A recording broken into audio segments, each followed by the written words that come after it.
Sweetie Belle and Scootaloo listened as the bell rang, and every pony present in the schoolhouse started out of the doorway. The two were so curious on what Applebloom wanted to meet in the clubhouse for, and what she had planned. Deep down, both the unicorn and Pegasus had a bad feeling about what Applebloom was planning, but seeing they were young, they only thought it was their imaginations being overactive. Applebloom caught up with them, noticing both of them seeming unsure of what she had planned. The young filly's grin was blank, making it only more obvious that Sweetie and Scootaloo's suspicions were more than true, and they didn't have a single idea of what Applebloom's plan was yet. The unicorn and Pegasus felt a stroke of fear slither down their spines as Applebloom finally spoke through the dead silence of the empty schoolhouse. Something wrong? You two look as if you've seen a ghost.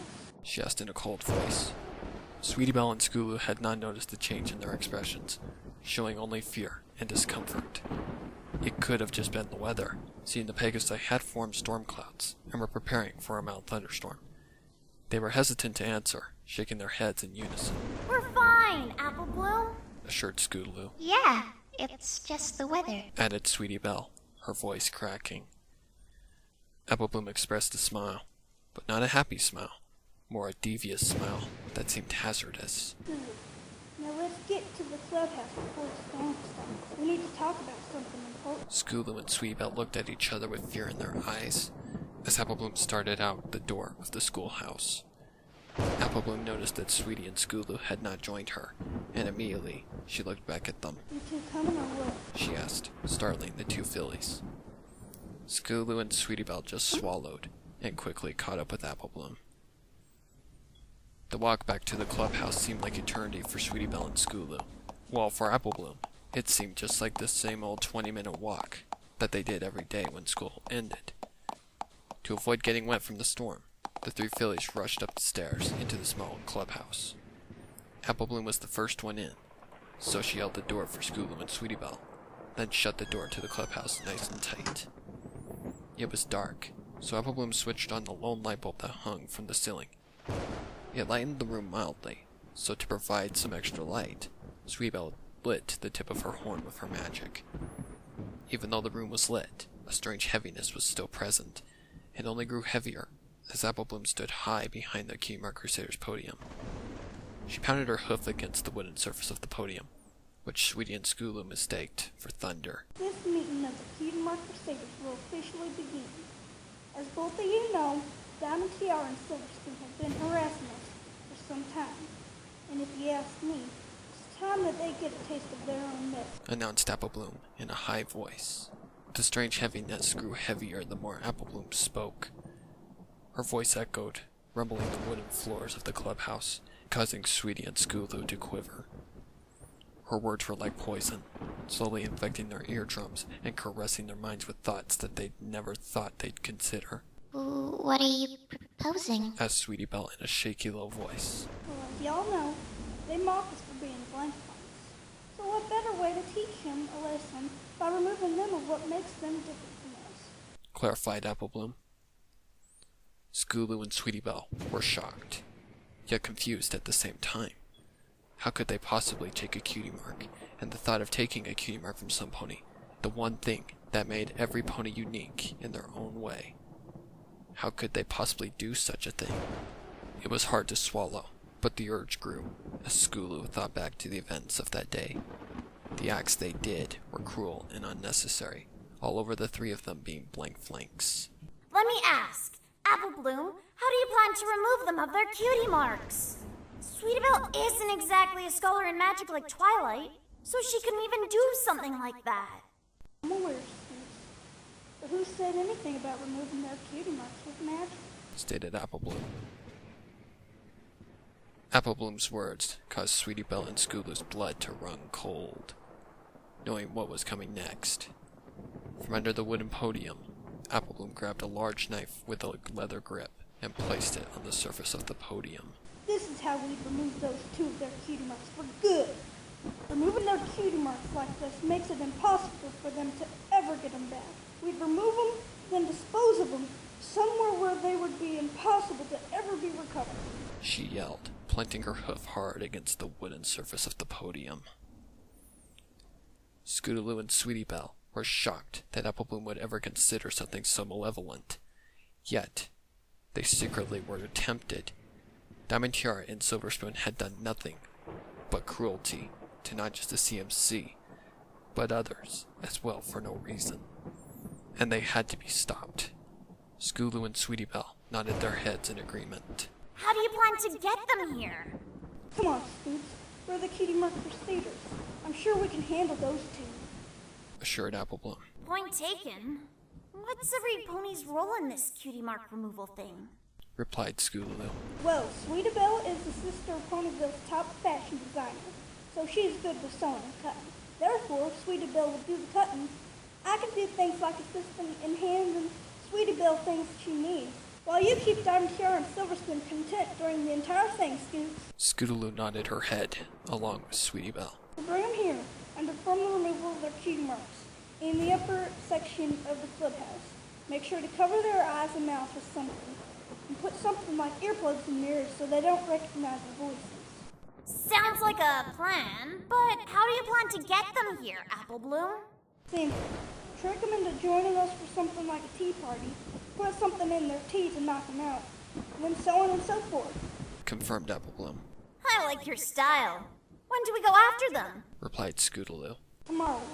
I still need to add some restraints to these tables in the upper section of the clubhouse, so they can't get away from us. Scootaloo and Sweetie Belle expressed evil looks, following chuckles, as the first bit of thunder from the storm erupted. Apple Bloom stopped talking, struggling to mutter out anything. Dr. Coltstein grew curious, wondering what was troubling the young filly, due to this story finally giving him some sort of idea of why Apple Bloom did what she did. Is everything okay, Apple Bloom? You were doing well. Asked the doctor. Apple Bloom did not respond, only hung her head, following some tears falling to the floor. Dr. Coltstein was about to stand when a sudden outburst made him stop dead in his tracks. Not you! Go away! I need to tell him! Exclaimed Apple Bloom. The doctor was both confused and scared at the same time, unsure of what to do. Apple Bloom, who are you talking to? He asked.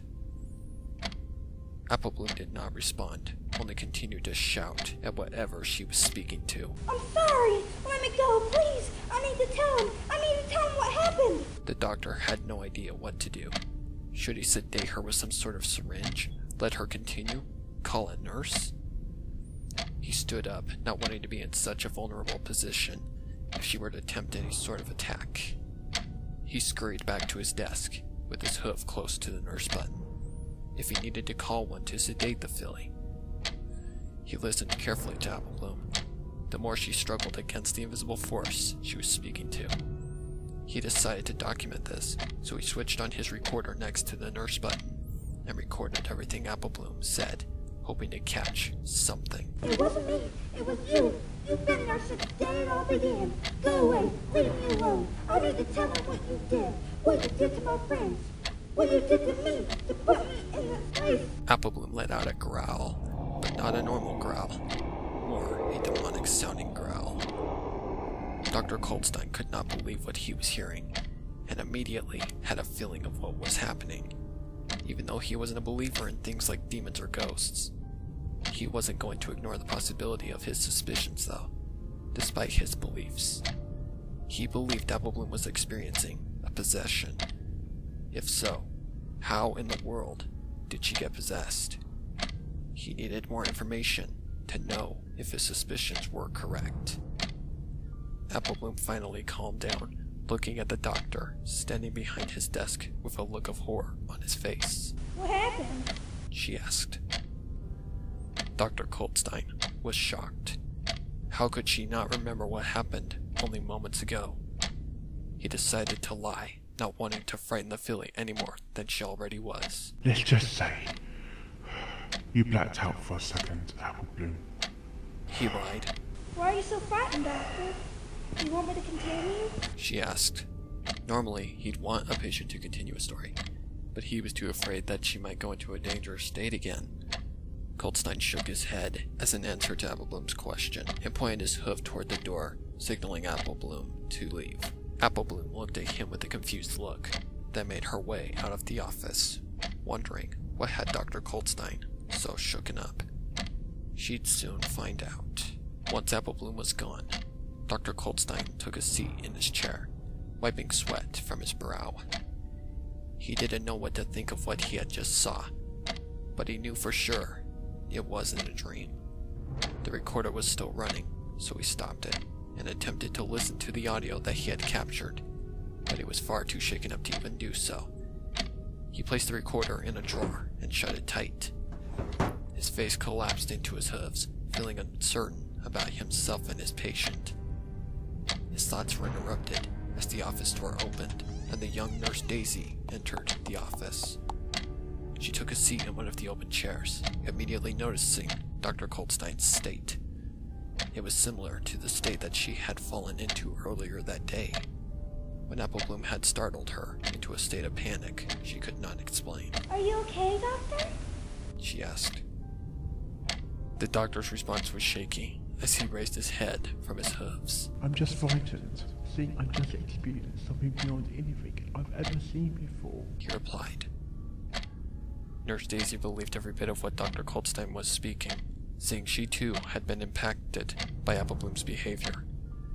She was still curious, wondering if the doctor had been able to get any sort of explanation behind Applebloom's unusual behavior. Were you able to find out anything? She asked. The doctor gave her a nod. I wasn't just able to find out something, I was able to hear it. He spoke. The doctor opened the drawer and pulled out the recorder he had used, switching it on. I was able to catch it on recording, said the doctor as he played the recording. It wasn't me. It was you. You've been there since the day it all began. Go away. Leave me alone. I need to tell him what you did. What you did to my friends. What you did to me to put me in this place.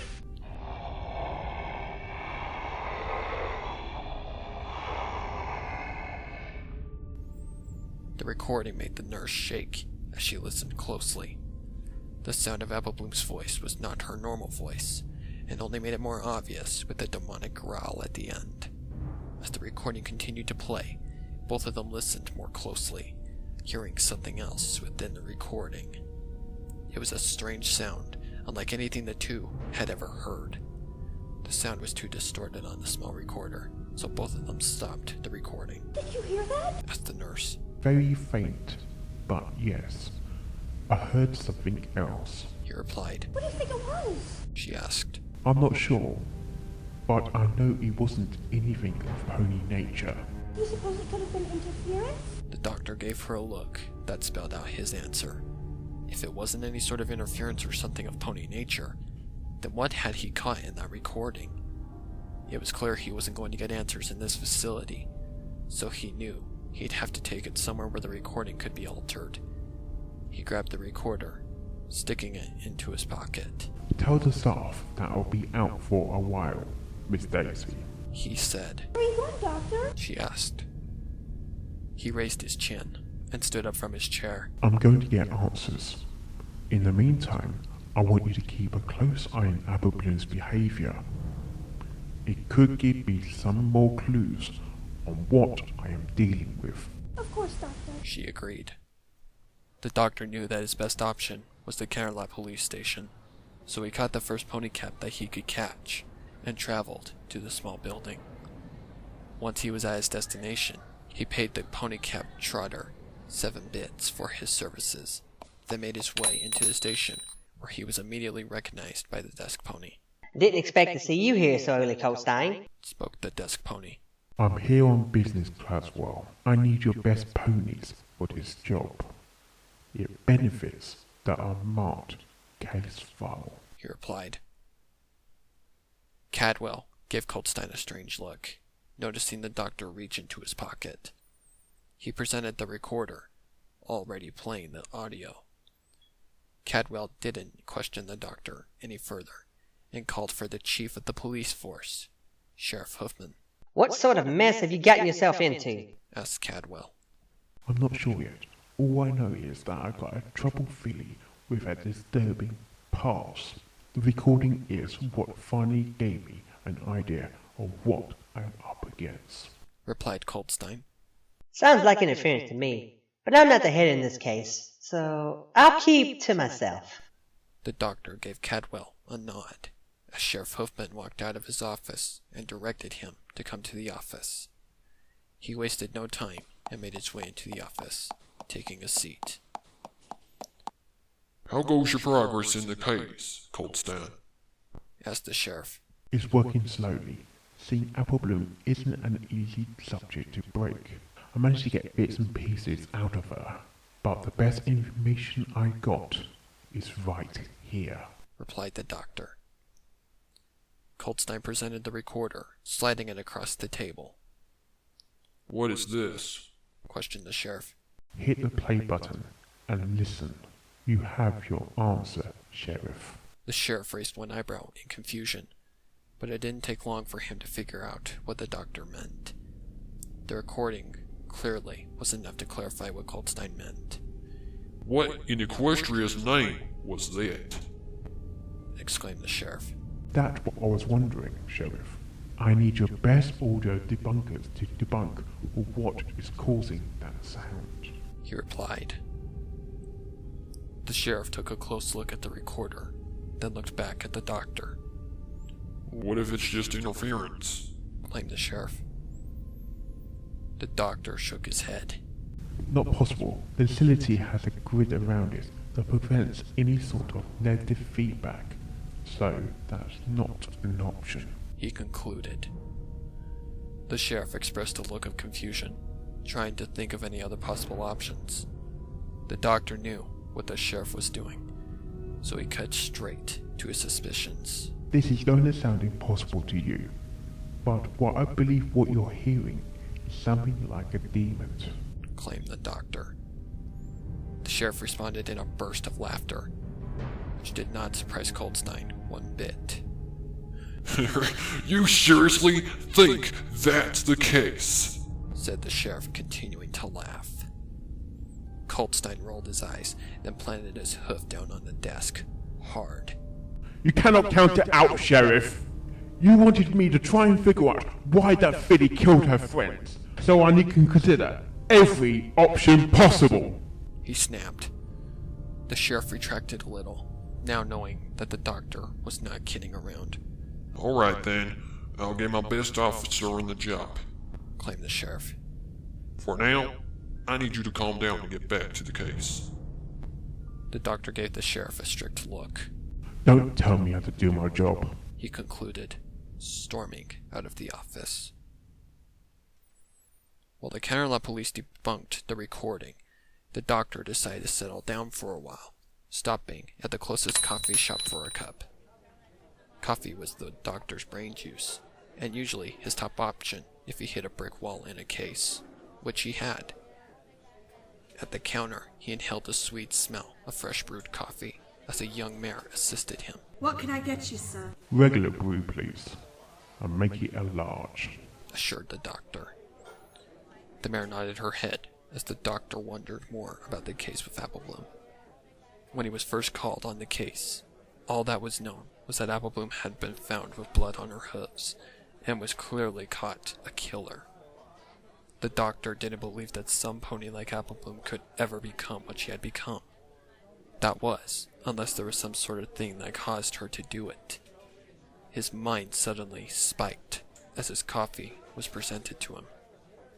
He paid the mare 5 bits, grabbed the plastic cup, and took a seat in the corner of the shop, where it was quiet. He took a sip of the coffee, returning to his thoughts. He had managed to find an opening in the brick wall he had hit, and wanted to explore that opening more. He knew there had to be a motive to every case, but in the time he had known Applebloom, she didn't show any signs of being a killer, and he had solved hundreds of cases. If there was no motive to Applebloom, then why would she commit something like murder? He believed that something else had caused or forced her to kill her friends, and the recording was proof that his belief could very well be the case. If so, what had forced her to kill her friends, and where did it originate? He took another sip of his coffee, remembering his last case involving a filly only 7 years old. His most disturbing case he had ever been involved in. The crime scene was nothing but a bloodbath massacre, where 3 ponies had been slaughtered to death. The 3 ponies were a teenage colt, an adult mare, and an adult stallion. Coltstein had arrived on scene, due to the police being unable to gather any sort of information, nor any suspects. The scene was a cold case, but Coltstein knew a thing or two on how to see a crime scene from another view, due to his reputation as the case whisperer, which he found as a stupid nickname. Coltstein started by doing his usual first instinct, which was studying the crime scene. The large amounts of blood splattered within the home was both disturbing, yet impressive to Coltstein. The first thing he studied was the blood, and the pattern it formed along the walls. There was no need to study any further, because he recognized it as a gunshot pattern. But something else caught his eye. Hoofprints within the blood. Since there was hoofprints in the blood, he knew that it had been dragged against the wall by whoever had slaughtered the family, as if they were painting the walls. The thought made Coltstein cringe, seeing he had never seen something as sinister as this in his entire career. What was strange was the size of the hoofprints. They were small, about the size of a young filly's. Coltstein immediately felt his heart collapse, knowing that his killer was a filly, and there was no mistaking it. What he didn't know is why would a young filly kill a family, unless the filly were one of the family's own children. Just when he was about to throw up, he heard a faint voice from beneath the floorboards of the wooden home. Oh no. I believe I got the killer, he said to himself. He wasn't accompanied by any police ponies, so he wondered if he could get the filly out of dealing with the trip to Kerala Asylum. So he quietly worked his way to where the filly was hiding. Coltstein approached with caution, because even though his killer was a filly, he knew the filly was still a danger. He lifted the floorboard carefully, immediately being struck by the view of a young female filly soaked in blood. She was holding a gun, crying and muttering something under her small voice. It's okay, sweetheart. I'm not going to hurt you, he said calmly. The filly only responded by pointing the barrel of the gun at herself and muttering the words, "I killed them." He didn't attempt to reach for the gun, and just attempted to calm her with words. Honey, give me the gun. You do not want to do this. The filly responded with the same words, and before he could reach for the gun, the filly pulled the trigger. I refuse to let another filly die.